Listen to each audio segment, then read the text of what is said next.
Hi, welcome to the second part of our lecture. Now this will be all about feature transformations, like for example the scaling, but also on getting some low dimensional views or adding some features to our dataset. Okay, so let's have a look at some feature transformations. First of all, we'll have a look at scaling. Scaling is used to make features comparable. You can think of, for example, two features. One is measured in kilogram and the other in grams.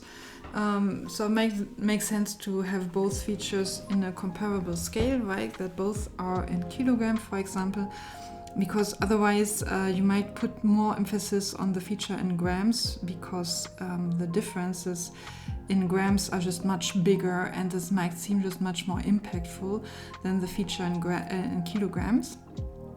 And another thing is that most machine learning methods learn based on similarities or distances between data points.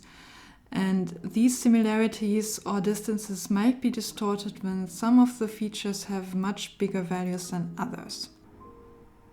Similarly to this kilogram and gram example, like if you have a map and then you have here x coordinate and y coordinate, there are 2 points of different classes. So one is of the class dot and the other one is of the class cross. And then if you actually make these coordinates here on a smaller scale, then they might seem actually closer than they actually are, right? So then you have here the dot and here the x, and here the distance would be measured as this length, and now it's this length, so this is shorter, right? So this is why we want to do scaling, to actually make everything fair in the beginning between the features. And the first thing what we can do is called min-max scaling. This scales a feature into the range given by the boundaries of minimum and maximum. So usually we use minimum is equal to 0 and maximum is equal to 1. And then you have to apply these transformation here to your data. And for example, if you do this for the iris data, so then we have here a plot of the estimated density of all the feature values. So you see here that we have all the features in different colors plotted. And you also see that they all seem like a bit shifted and they're not in the same shape. But then if you map them to the range of 0 and 1, then you get an estimated density like this. So here we have no data outside of this interval from 0 to 1. And then you see that you make those features a bit more comparable, and especially here, for example, the petal length and the sepal length, which have here these 2 humps, are also in a comparable shape, you know. So this brings everything into the same range. Then we have standardization. So this means that we transform the features such that the sample mean is equal to 0 and that the sample standard deviation is equal to 1. So then you apply here this transformation. And for example here for the iris data set, if we do this, then you also see that it looks quite similar than what we got by the 0-1 scaling, only that here now the mean is actually fixed to being 0 and the range here is not fixed, right?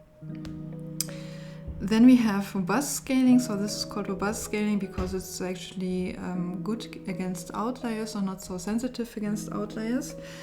And there we use the median, so that the median is actually equal to 0 and the interquantile range is scaled to be 1.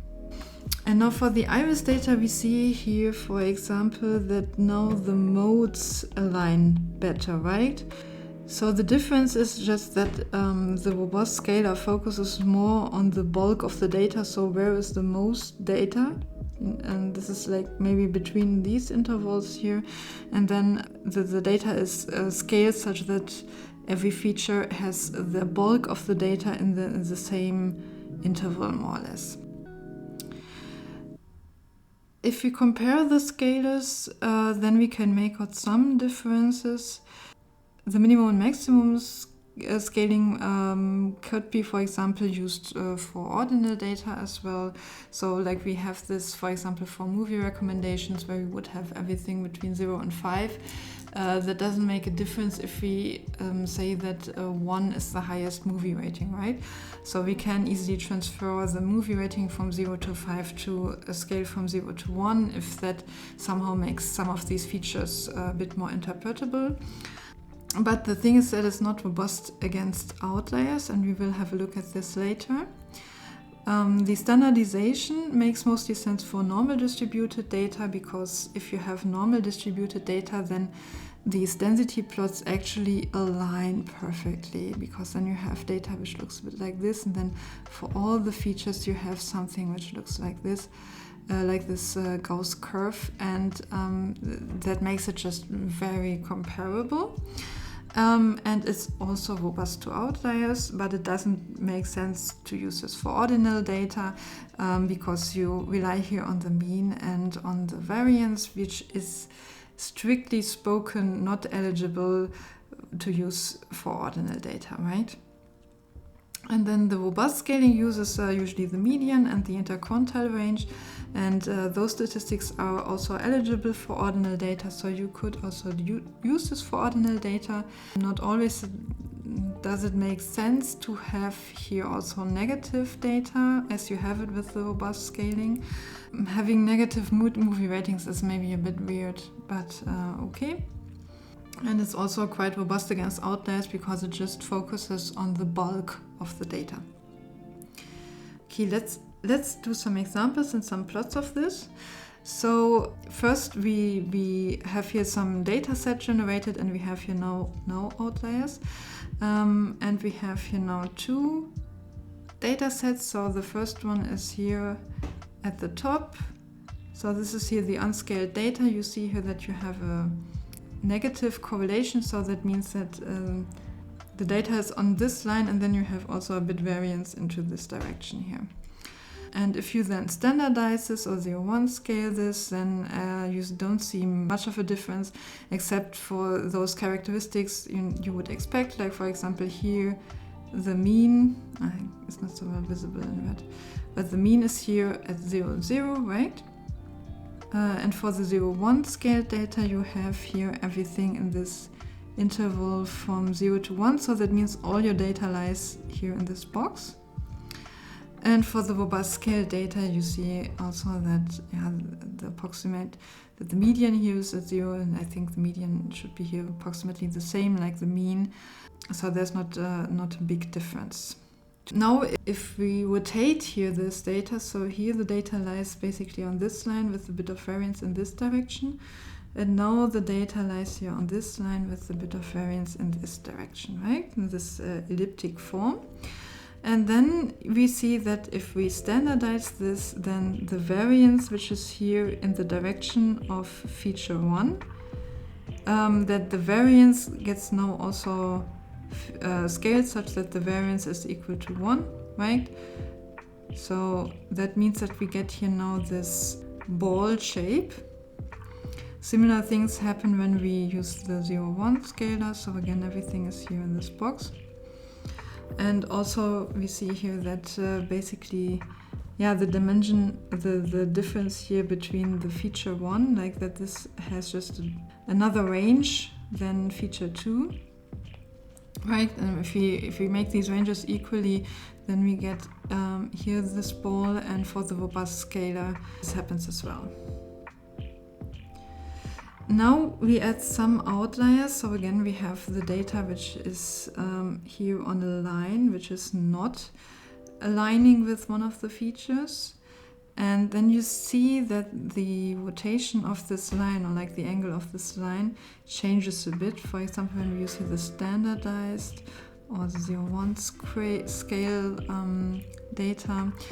And you see also that for the 0 and 1 scale data, this effect is more prevalent, right? That this looks as if the data is a bit more parallel to feature 1 actually than it was here in the original data, right? So for the standardized data, you also see that this goes here a bit into the direction of feature 1, but not so much. So for the 0-1 scaled data, the effect is quite big. For the robustly scaled data, you see that the difference here of this ellipse, that the ellipse is not really affected.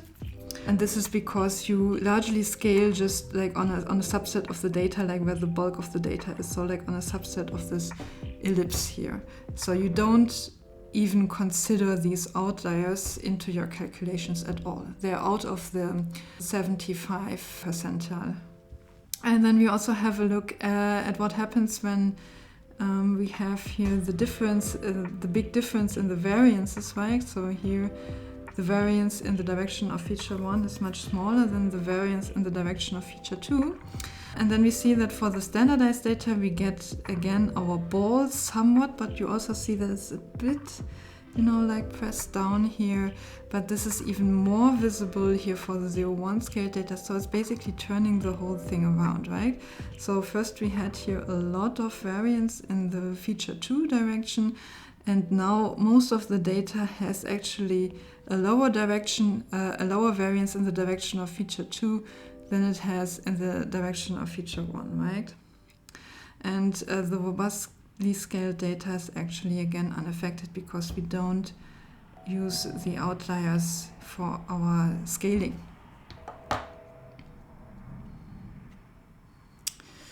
Okay, so this about that. Scaling sounds so far, I guess, quite fair. You want to treat every feature the same. So, for example, you say that every feature gets the same variance. That sounds reasonable, right? But the thing is that those differences in, for example, the variance can also tell you something about your feature, for example, about its usefulness. And this opens up the topic of feature selection. Now, in feature selection, you want to remove features which are probably not needed. This is useful because every feature adds a dimensionality to your data points, and there is a dimensionality to the space in which you look for your best models.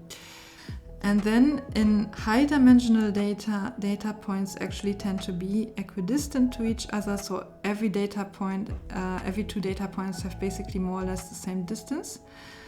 And that makes it seem that all observations are actually alike.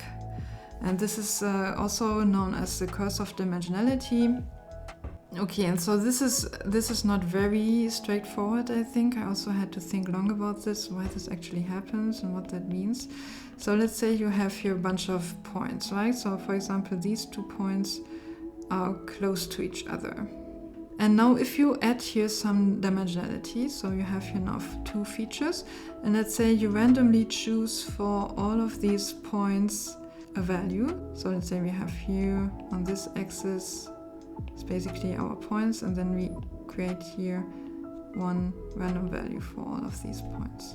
And now you might see already, like if you compare here now these 2 points, then the distance here became actually bigger, right? So points which are close here in 1 dimension are not necessarily close anymore in 2 dimensions. So this just has a bit of intuition. And then the thing is also that having fewer features improves the interpretability of the results. And in many tasks, we actually want to know which features are important to get a good model. So you need to go to the expert again and tell them, hey, these features are, for example, relevant. These genes are relevant for the outcome of a patient with a certain disease, for example, and then the expert can do something with this information, right? So this is actually a pressing problem when you work with genome data, because the dimensionality of your feature space is then something like from thousands to millions. And if you have millions of features, then it becomes just very, very, basically impossible to filter out the information you then have to deliver to the expert, right? So you actually want to decrease the feature dimensionality as much as possible to also say something about what your model found out. And now I wanted to show you two ways to perform feature selection. Actually, before you apply your model, there's also a way of applying feature selection within your model, but this is then always tailored to the model. So the idea for feature selection by variance thresholding is that features with very low variance will not have a big impact on the result and can be removed. So you would then specify a parameter tau and say then keep only features which have a variance is actually to the square, larger than tau, right? And the idea is, like if you have data which looks like here on the left, then you see that feature 2 is probably not adding much information because there is not much variance into the direction of feature 2. And if you do this now in the extreme way, then this would mean that there's basically no variance, so that means that everything is just on one line. If it has no variance, that means that feature 2 has always just the same number, always the same value. So the idea is a bit, like if the variance is like super low, then it's basically as if feature 2 wouldn't be there, right? So there's not much happening into this direction here. This is a bit the idea. But of course this is a bit problematic because when we would scale this first, for example, then we would blow up the variance into this direction, and then we would get here, for example, again our ball shape, right? And then it could also be the case that feature 2 actually just has very low variance, but that doesn't mean that the small difference in the variance have no useful meaning, yeah? Okay, but if you want to do this, then you cannot use the scaling methods we have seen so far because the differences in the variance will then be removed. So one way would be to scale the features by dividing every feature by its mean.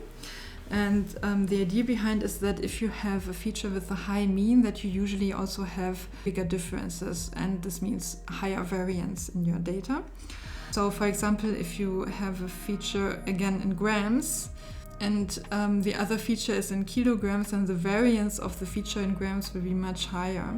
But if you divide the feature measured in grams by the mean, which would be then usually also high, like if everything is between like 1 and 3 kilograms, then you would probably divide the feature in grams by something like 2000, and then it would be a bit more comparable again. So, okay, this is the idea of this. Feature selection by variance thresholding. Now let's have a look at feature selection by correlation. Now here the idea is that correlation is a statistical measure of similarity of features, and similar features are assumed to convey redundant information. So again, if you think of the most extreme case, that would mean that you have twice the same feature in your data. And in this case, actually, all your data points would lie here on a line which is equal to f from x equal to x, right? And then also the correlation would be equal to 1.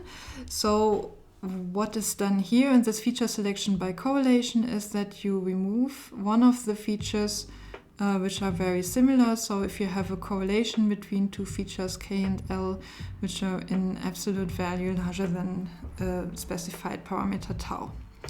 So in this case we would, for example, select here feature 1, so these are here positively correlated, and something which have a correlation close to 1. So if you go 1 here to the right, then you also go 1 up.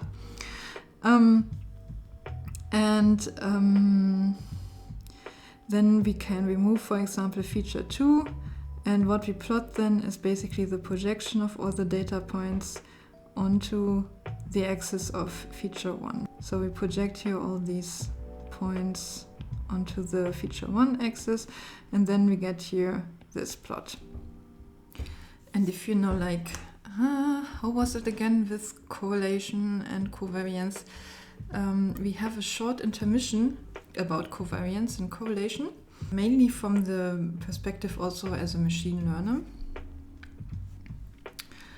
So I've already said, you know, like in machine learning, most of the models actually rely on some notion of similarity. It's always like, is this point who belongs to this class more similar to the other points which are in that class or not? Or like in clustering, like this is defined on similarities, like who is in a group, and in a group is who's similar to each other. And likewise, the covariance can actually be seen as an inner product similarity. And the sample covariance is computed here by this formula. So we get in the vectors of all feature values for feature k and for feature l, and then we compute here the multiplication of all the values when they are centered with all the values of the other features when they're centered, and then we divide everything by n and sum it up.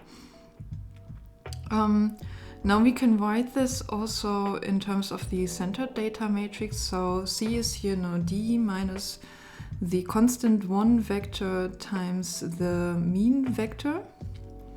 So that means just that from every feature we subtract the corresponding mean, and then this term here basically becomes CIK, so the entry 1k of the centered data matrix, and this term here becomes CIL. So this is then what we have here. And now you might see that this also can be written as an inner product. So as we had this with inner products, what we have to do is we have to have the indices which are the same here together, right? So in the inner product, we have to have this connection between those indices over which we sum. So this is here I. And we see here now that here the index is basically at the wrong position. So we want to have index I and index k swapped, and that we can achieve by transposing here the vector ck. So c dot k is a column vector, and then we transpose it. So this means this is here an inner product. So the covariance can be seen as the inner product similarity of the centered feature values. The inner product is a way of expressing similarity between 2 points. As you might remember, we had, for example, the result that the inner product is the cosine of the angle between the two vectors times the norm of both vectors. And for example, the angle is also a similarity measure, because if the angle is small between two vectors, that means that they point into the same direction. So if the cosine of the angle is 1, then also the vectors point into the same direction. So in this sense, you can see covariance as the inner product similarity of the centered feature values. And then the variance can be expressed as the covariance of a feature with itself, basically. So there we have then covariance. So then we have that the variance of feature fk is the same like the covariance of the feature vector from feature k with itself. And then we can again write this here as the inner product of the corresponding vectors in the centered data matrix. And we know that this inner product here also is equal to the norm of this vector ck. So the variance is equal to the squared length of the centered feature vector. And now we can interpret the covariance between the features like we did it for the inner product. And the covariance between two features is large when the angle between the feature vectors is small, so they point into the same direction, and the variance of the features is high. So this is basically the result I was just mentioning, but with the interpretation of the length of the centered feature values as the variance. So we have already seen that the covariance between feature k and feature l, the sample covariance, is equal to the inner product here of the centered data matrix. And now this inner product here we can again write as the cosine of the angle between the vectors ck and cl times the norms of the vectors ck and cl. And now we know that this term here is actually the standard deviation of feature fk, and this is here the standard deviation of feature fl, right? So this means we can express the covariance between two features by the cosine of the angle between the centered feature values, which is the similarity measure, times the standard deviations of the features. And if we want to express now the covariances between all kinds of combinations of two features, then we can have a look at the covariance matrix. So when we have again C as the centered data matrix, then the covariance matrix is given by C transpose times C.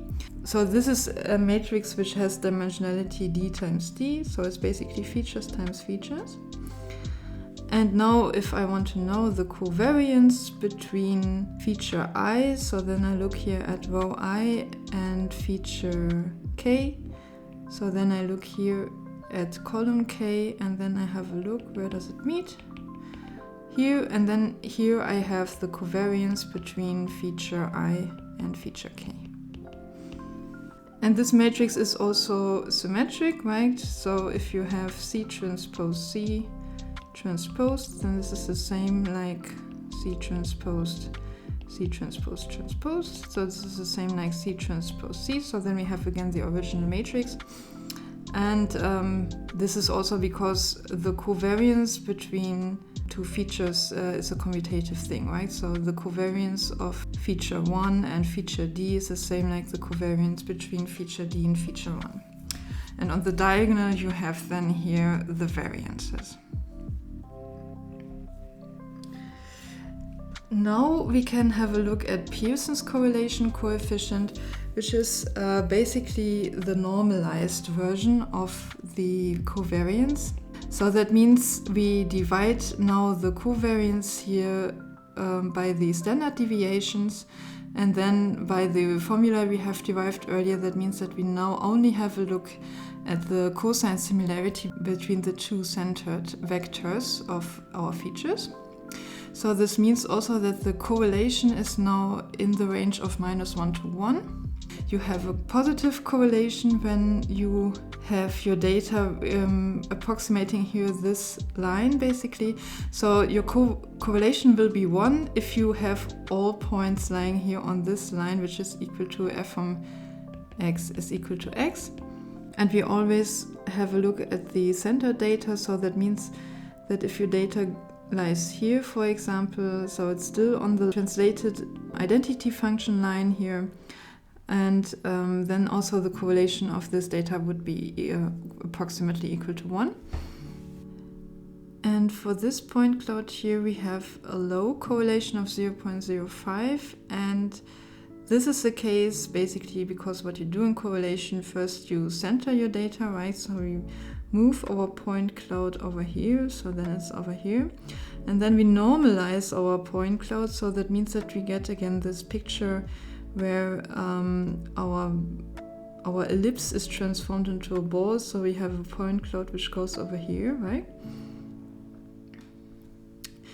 And then if you want to compare this here to the identity function where you have highest correlation, so if you have a correlation of 1, then your data lies here on this function, and you compare this here to the point cloud, then the points here are everywhere, right? So they're not aligning exactly or at all with this identity function, right? So then we get a low correlation, and when we move here a bit the axis of the ellipses, then what do we do for computing the correlation? So we center the data, that means we put it here, and then we normalize the data. So there is not very similar to the identity function, right? It actually goes into the other direction here. So we rather compare it here now to this function, and there we see that it is that there is a similarity to this function, and then we have here a negative correlation. Approximately like this. I mean, you cannot really visualize this well, because what you do here is comparing n-dimensional vectors to each other, and you just cannot plot this, right? But the intuition is that you can consider correlation as a similarity measurement, and that means when you have a correlation of 1, that means that your features are really very similar. So if you have actually a correlation of 1, then your features are actually the same. And if your features have a correlation of -1, that means that one feature is a negative of the other. But that also, when one feature is a negative of the other, that means also that there is redundancy in your data, right? Because it just is a matter of one weight for your feature, which you can easily change in your model. That was the end of our intermission. And now we have a short view over transformations of the feature space. So far we have transformed single features, for example, by scaling and so on. But in addition to transforming the features, like single features, we can also add some features, like create new features. And we can also merge two features, for example, into one. And what we can achieve with this is to transform the data such that nonlinear relations are, for example, transformed into linear ones. So what we can do is that when we have here, for example, our two-dimensional data set, we can, for example, then make here some polynomials. So we have squared values of feature 1 times feature 2, squared feature 2, but we can also do other transformation like logarithm of feature 2 or so. Now, for example, having a logarithmic transformation occurred quite often with these corona-related plots. So if you look at an exponential plot, then it's quite hard to see if this is really exponential or if this may be polynomials or something like x to the power 4, or is this here really exponential? But when you use the log scale, then you know that exponential plots will then be displayed as a line, right? So if you have then here log of feature 2 and here you have feature 1. And if you don't have an exponential growth and you use a logarithmic scale, then you will probably have something like this. Now what we can also do is combine the task of transforming our feature space and the goal to have as few features as possible. And this is basically then the task of dimensionality reduction. So the task of dimensionality reduction is to find a transformation into a low-dimensional feature space which also keeps characteristics of the data. And for this I wanted to show you two things. The one thing is principal component analysis.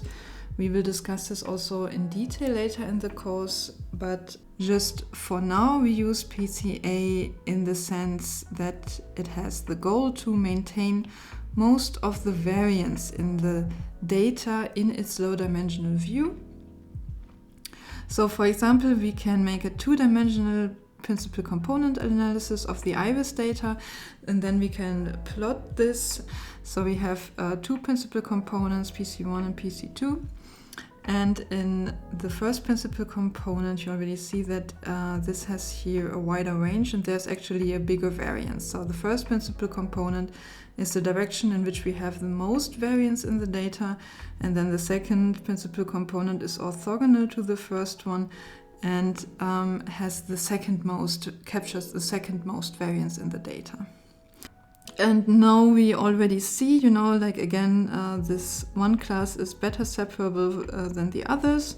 But we also see that already in this low-dimensional view, which is supposedly keeping most of the variance, these two classes are approximately easy to separate. The other dimensionality reduction technique I wanted to show you is the T-distributed stochastic neighbor embedding, also called T-SNE. I call it T-SNE. I don't know if other people do it. Maybe it's also T-SNE. I'm not too sure. And the goal of T-SNE is to maintain local similarities in the low-dimensional view. So that means basically that when, for example, this point was in the original data a neighbor of this point, then it should also be a neighbor in the plot you get here, for example, by the two-dimensional t-SNE. Now here again you can see that one of the classes is much better separable than the other ones, and it looks as if there's a bit of overlap between those two here, so they're not really well separable. t-SNE is also a method which is numerically optimized and which depends also on the initialization. So that means every one you will get a different result, and for some results it might look better than for this one. In the course we will not discuss how t-SNE works in detail, but if you are interested in this and want to get a good idea, then have a look at this website. It's really cool, it's very interactive, you can tune around some parameters, choose some data sets, and then just have a look what the output is. So if that strikes your interest, I would really go for it. Okay, that was it now with the second part of our lecture. So this concludes all the theoretical content about it, and now we have a look at some practical implementations with the notebook.